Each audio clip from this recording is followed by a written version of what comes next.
lifelong learner myself, I recognize that today's readers expect to relate to the material presented to them as readily useful for day-to-day application of their newly acquired skills. Readers are strongly motivated to learn what they believe they need to know. Therefore, I prefer to use an inductive writing method. Instead of merely writing like a drone on the throne and introducing some general principles, I developed case-based examples built on observations and experimental data.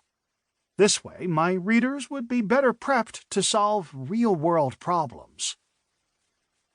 I encourage readers to find their own solutions to their business problems, since often different but valid solutions might apply to any given business situation.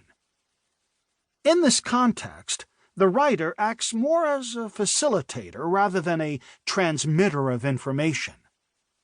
The reading process becomes a journey both parties embark upon. Each reaches the destination most appropriate to his or her specific needs. Inductive writing can include a variety of methods based on inquiry, problem-solving, case analysis or exploration, and discovery. Consequently, I ensure that each reading session gives readers access to a variety of topics that may reflect their various styles and preferences. I have decided to share with my readers the adventures and tribulations I went through during my executive management years. I describe both the errors I have made as a consequence of my lack of experience in the early days of my entrepreneurial ventures as a young executive and more mature decisions, not necessarily always better, I made later on during my business career as a more seasoned executive. I believe that one can learn more from one's mistakes than from one's successes. Of course, as long as one does not repeat the same mistakes too often.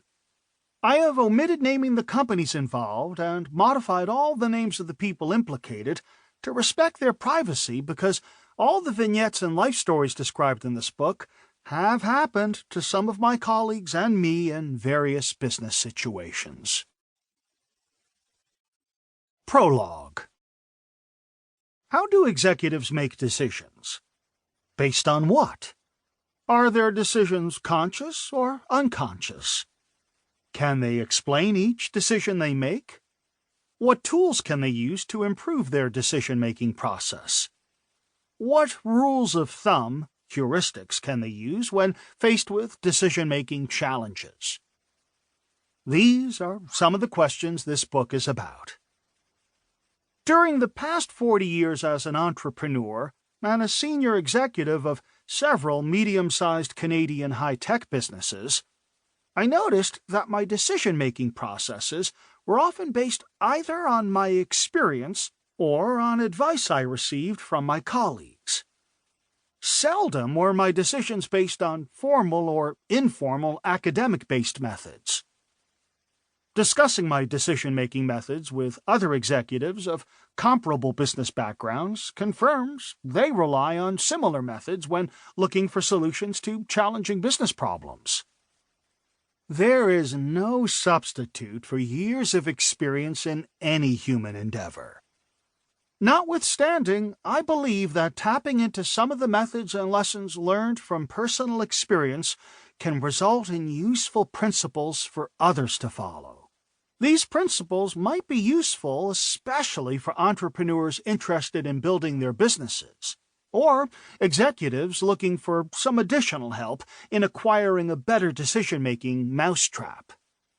That is why I spend several years studying executives' decision-making process in small and medium-sized businesses and presented the results of my research in a PhD dissertation at the University of Victoria in British Columbia, Canada.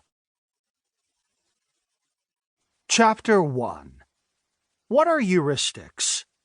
Rules of thumb. A rule of thumb, termed heuristic hereafter, is a description of an informal or a formal problem-solving process not necessarily 100% reliable.